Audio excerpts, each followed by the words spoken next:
Welcome to episode 19 of the FOXHOLE feed. Happy Monday to everybody. Lots of news to go over. So many announcements. Lots of development news. Lots of rumor news on the NX. Lots of news regarding, I would say, platform announcements. Titles getting announced for other platforms. Lots of announcements of brand new games. So yeah, we got a lot of news to cover today. A whole lot.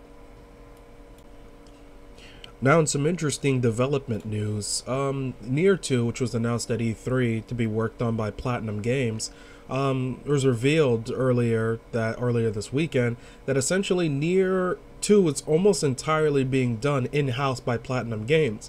Now, we know that Platinum Games was going to be doing the game, or contracted to doing the game, and I know a lot of people might have been questioning, I mean, since they're doing it, will it have the same feel and the same ideas and the same concepts, or, what is this? So, though it is getting done in-house, it's revealed that the person who directed the first Nier is still directing this game. So, rest assured that it's still actually being directed by the same person. That even though the team that is, essentially doing the bare bones meat and creating it, and that's being contracted to make it, is still being contracted to make it under, his direction. So it's essentially being done by the same team that made you guys Bayonetta and Mad World and all these other really great IPs. So this is still going to be an action RPG, like he states. He doesn't really seems like it's stating that Platinum is having interfering with anything like that. This is not necessarily a Platinum game as much as it's still the original director's IP. This team is just being paid to create lots of it, or do grunt work, I should say. So I don't want anybody to go around thinking, getting ideas of grandeur of like DMC or like Bayonetta or anything from this game. He very much states that this time we've gotten to work on an RPG, so it brings lots of interesting new elements. So he's very much harkening back that this is an RPG, and don't be worried, that's Platinum working on it doesn't change what his concept actually is. Now, in some bombshell rumor news, this is some bombshell speculative rumor news here too. Some leaks report that the NX dev kits are going out, and that, it has multiple devices. Now, what this report says that I linked to the bottom is that, people are getting dev kits already, and that, the leading industry, or the industry leading chips in the NX devices, and they say devices plural, are inside of the actual system. So they're using this plural, and what they're saying is additionally the company intends to include these chips in these devices. They also go on to say that it is multiple, that Nintendo likely wants to include both the console and at least one mobile unit in conjunction of the actual console to be taken on the road for separate use. For a while now, I've theorized that the NX has been, if not two devices, one device that does two things. Now, the reason doing so just has to do with just the naming of it, the NX. Many of us might see the X to the west as like extreme or whatever, but Japan doesn't really see it that way. In Japan, the X means a couple of different things. The X in Japan means stop, and the X also in Japan also means cross, like to cross something, or to have something go against something, or cross something, or be in conjunction with something. That's what that actually means in Japan. So you might have seen titles like I'm trying to think of some now that use the X. Like, I know Capcom has a game where it's like Capcom cross Sega or something, or even Tekken cross Street Fighter. That's what they mean by with that cross in terms of Japanese understanding. They may not say versus, they might use the X to simply make that mean that. So I knew that there was likely that that's what the meaning that they meant. But what could they possibly mean with a system like this? So I felt that they meant that it was handheld cross console, and that's what they were trying to signify by the NX. I don't believe that it's two devices. I actually believe it's one device, and I believe that it's going to be a handheld that outs to the TV, similar to the PSP 3000. The reason why I felt this way for a long time has to do with how their console market is currently doing.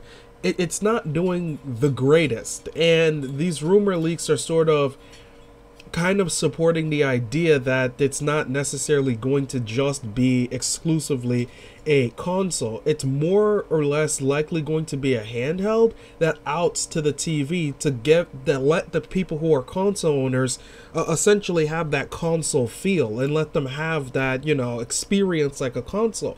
You have to consider every handheld that comes out is always going to be much more powerful than the console that, you know, was out at the time of the handheld's release. The PSP was far more powerful than the PlayStation 2, and clearly the, you know, the 3DS is very much more powerful than the Wii. So it's very clear that, you know, the next Nintendo handheld very much could be more powerful than the Wii U. And if it is, then of course it could do what you normally see with console graphics, because technically speaking, lots of these handhelds that release, you know, years after, you know, console iterations will always look much more powerful, you know, than the console iterations that released prior.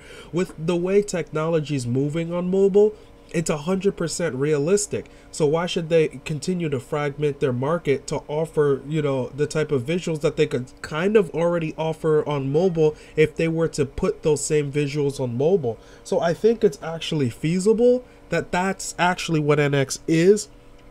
I mean, none of us really know other than the people making it and working on it, but I think it might be that based on how they're doing currently on console, and that they've always led on handheld. Handheld they've always led on, and they might continue to always lead on handheld.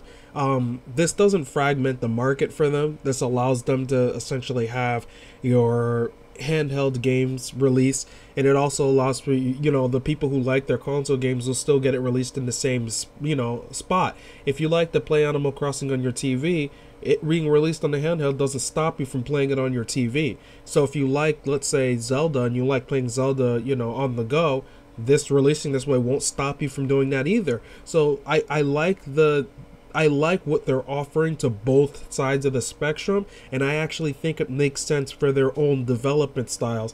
I know that everybody had that moment at E3, Nintendo fans clearly got that moment at E3 where a game gets announced and, you know, you're almost like holding your breath in and you don't even know whether to care or not. You're just like, okay, is it for the console? Is it for the handheld? You need to know, because that determines how much you care or not. So I mean, I know we all get that feeling at an E3. A game gets announced, you get excited, and then they say 3DS and you're like, oh great. Or they say Wii U and you don't own it and you're like, oh great. I mean, everybody gets that, but in this way, everybody gets what they want. If you want to play it on the TV, you're free to do so, and it being announced means that it's always going to be for both. This is the direction I think they should have been focusing on because of how deep their handheld market is. You know, a lot of people don't want to look at it that way, but Nintendo has always been the best in their handheld market. They've always struggled in the console market ever since they began to get real competition with the PlayStation. It almost as if, well, they were doing well by default as being one of the only major ones. But when healthy competition began coming in there, it became difficult for them to continue that success onward. So I think that they are correct to focus on handheld and have the console gamers get that same experience, that outing. I believe the second device might be a docking station. This is where you dock it to play it on the TV, or it might just play off of the TV wirelessly. Who knows? I'm not really sure how the device is going to turn out, how it's going to work. It very much could be a handheld and a console, but I don't really think it's going to be that. I actually think it's likely just going to be one unit, and then the other separate device will be in conjunction to assist the unit or something. I don't think it will be two separate game systems in one. Now in some VR news, Starbreeze shows off their new Walking Dead game, which they announced like last year, the year prior, to be done by the newly acquired OverKill. OverKill was bought by Starbreeze. Starbreeze doing the Chronicles of Riddick and I believe it was called The Darkness and Darkness 1 and 2. Chronicles of Riddick, in my opinion, being one of the best games made from a film IP, in my personal opinion. I've never seen one done as well as Chronicles of Riddick in terms of being its own thing really well. Besides the point. Now, they have VR in mind. If you guys have not seen their Star VR is what they called it. If you guys haven't seen it, I got a link to the bottom of a YouTube video you guys can check out of it, you know, in use. Star VR is their own VR thing, and I kind of worry about what will happen with this Walking Dead game with that, content in mind, in terms of it working with VR, like only in VR, not only in VR, but with their only VR solution apparently. Now, could the Oculus Rift sort of have some sort of support with it? I mean, I guess consumers could make the support for it, but what I've read is that VR support is something that is to be done from the ground up, not necessarily tacked on, and that tacked on isn't really the same type of experience. Now, they said that this was basically should have been built in VR. Apparently, it's not. Or excuse me, I lied to you. This says this is how Fear should be built in VR. Now, the impressions that I'm reading from are somebody who's actually played it and used it, and they're talking about you're sitting in a wheelchair, and they place the headset over you, and they give you like a kind of like VR type of light gun thing, and you sort of feel like you're in the game. And I mean, it sounds like a great experience. My worry is that, outside of the game impressions itself, my worry is just how is this going to work against the other competitors. I mean, Oculus Rift has something going for it, that it's being backed by, a huge company, and clearly PlayStation VR has everything going for it with who's backing it, and it's just like this Star VR thing is just going to get, lost amongst the other ones. So it's like I question, should you care about it? I mean, is it even going to get support? You're talking about one company that, a publisher that's saying we have our own device to play one of our games. And that's something to worry about. Now, speaking of horror and speaking of VR, nice little segue into other things. Now, if you guys haven't heard of the title Allison Road is a horror game being developed by an independent team that is essentially making their spiritual successor of the horror game P.T. If you don't know what P.T. is, you're under a rock, okay? Easily under a rock. P.T. horror game came out by Konami. Konami being retarded, canceled everything they wanted to cancel because they couldn't afford shit anymore. So the game was removed from PSN, and this indie team, capitalized on that by making their spiritual successor to P.T. called, Allison Road. Allison Road went on Kickstarter. The campaign got canceled because Team 17, another publisher, essentially, came in to give them full funding. So they're publishing the game. Now, Allison Road has already been confirmed to be on PlayStation 4. The team has already confirmed that it's going to be on the PlayStation 4, but VR support on the PlayStation 4 has never actually been confirmed. Now, Shahad Ahmed, director of strategic content from PlayStation or from Sony, states that, there's a possibility they could be working on PlayStation VR. He sends out a couple of tweets stating that, they want to send them some, dev kits. And when the tweets came in question of somebody asking if the dev kits have been sent to him, he responds, "What makes you think that hasn't already happened?" So, very interesting. So, I mean, you had to have known that this was probably going to happen anyway. Knowing that this title is going to be on PlayStation 4, it's easy to know that it's probably very likely it's going to support the headset. This is a small team, and they're capitalizing on one of the biggest, horror IPs that come out in recent time. Because of that, it's very likely that you're going to see this type of response by this team to make it VR. Why not? This is money. This is something they're going to be getting lots of attention for, and PT's gone. I mean, anybody would have bought PT if Konami said we're going to put it on VR and it's going to be a full thing and we have multiple releases. I mean, lots of people would have been down for that.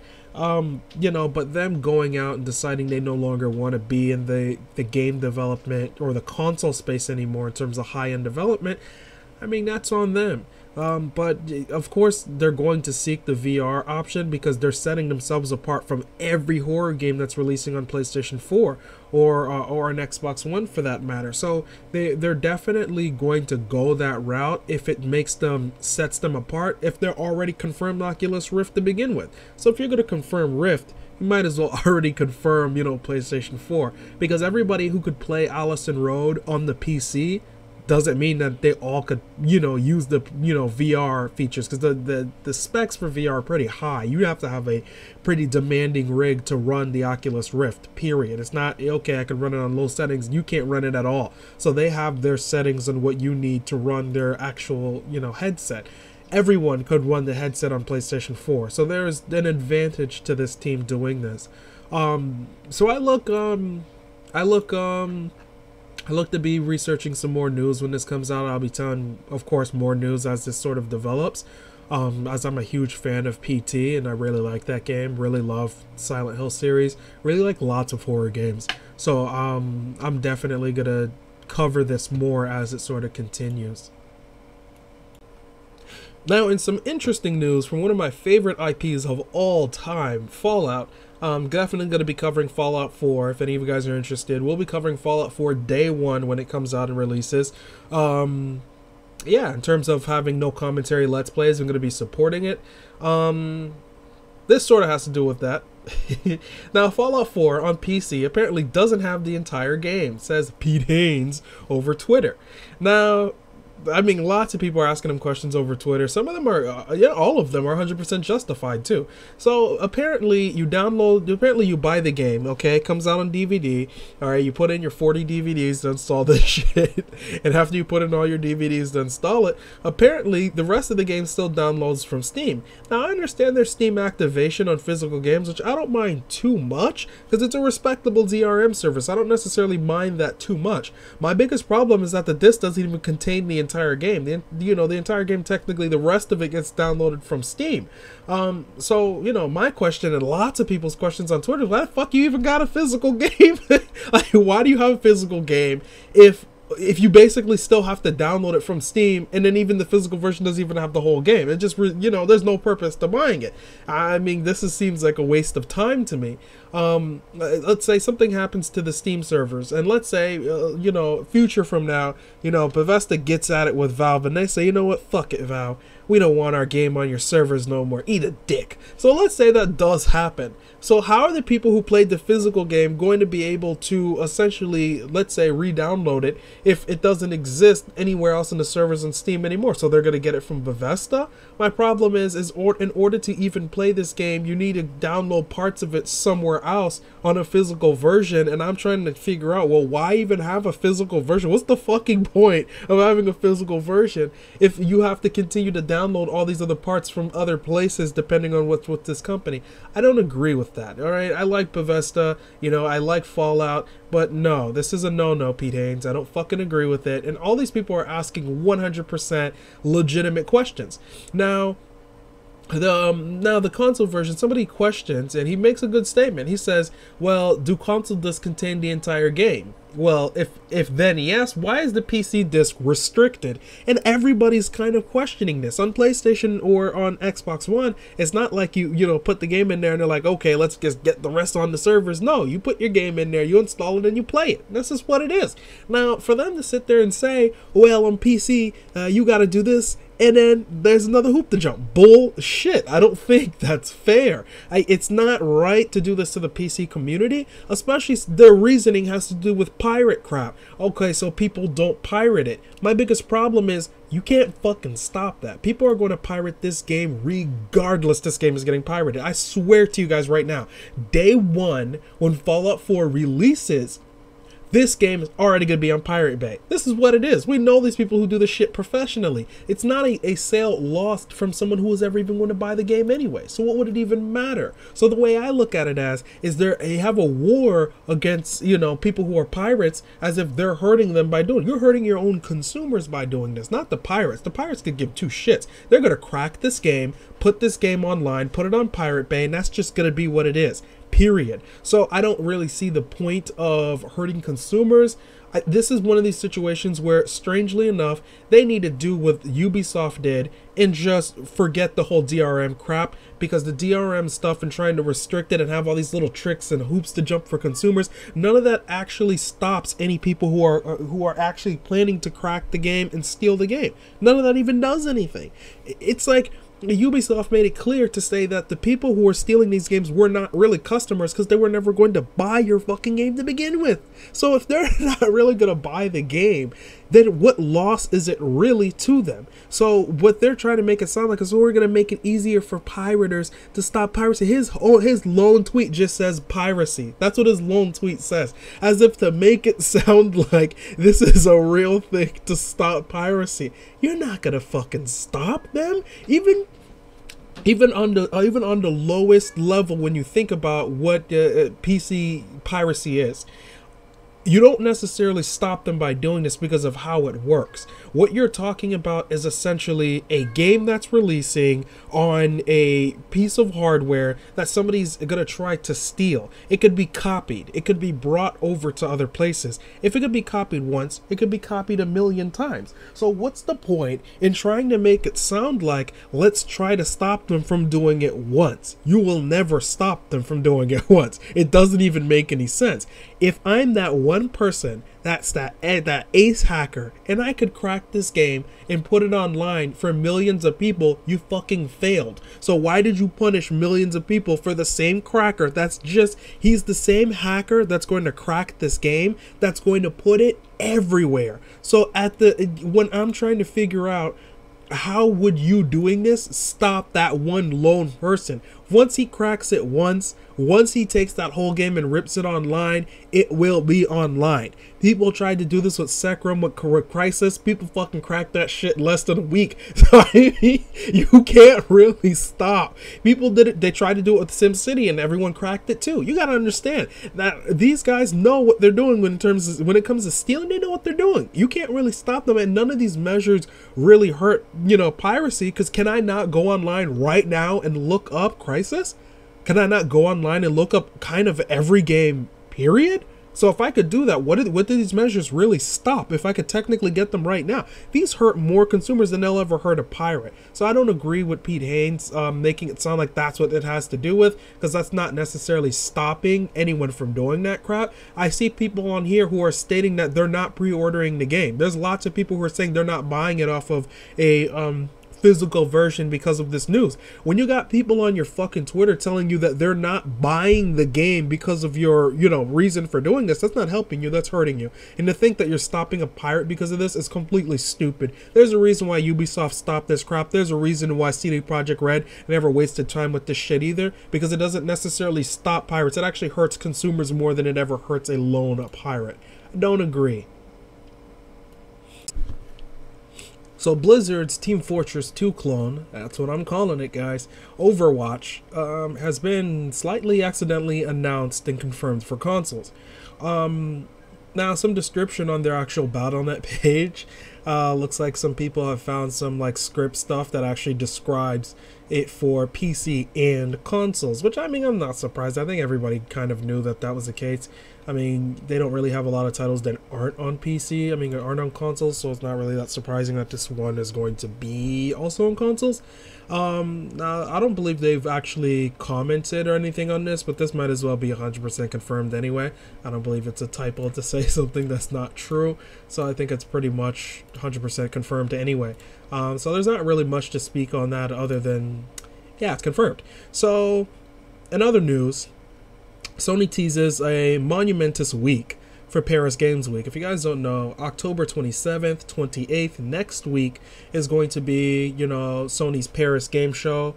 Lots of titles that I think are going to be announced over there. I think we're probably going to get an announcement of Quantic Dreams IP since they're, French developer. Lots of, probably Gran Turismo. I think Gran Turismo might be a shoo-in to be announced over there since, it being in Europe. It's a very big chance that Gran Turismo 7 could be announced next week. There's lots of titles that I could see being talked about more, like Wild and Rhyme, titles that we hadn't seen or heard a lot of. No Man's Sky could be there. Lots of brand new titles could be announced there.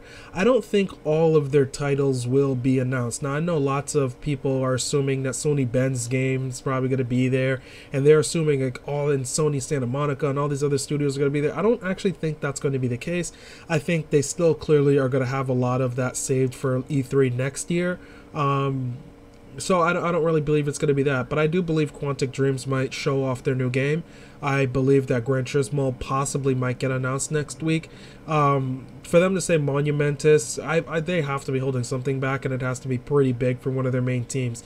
as they still actually have lots of teams that are still working on games still that we've yet to actually see. So they have a lot of cards being held still that they're holding close to their chest until, you know, they're ready to release them for Paris Games Week, or even also the PSX event that's coming, I think December 6th or 7th, one of those dates that's coming at the ending of this year. So yeah, look out for my coverage for Sony Paris Game Week next week. So I'm going to be doing it for Tuesday and Wednesday, and however long the event continues, I'm actually going to, you know, keep reporting stuff as they happen overnight. So I might have episodes that come like late into the morning or whatever. It's what it is. So yeah, it's episode 19 of the Foxhole feed, and yeah, that's game.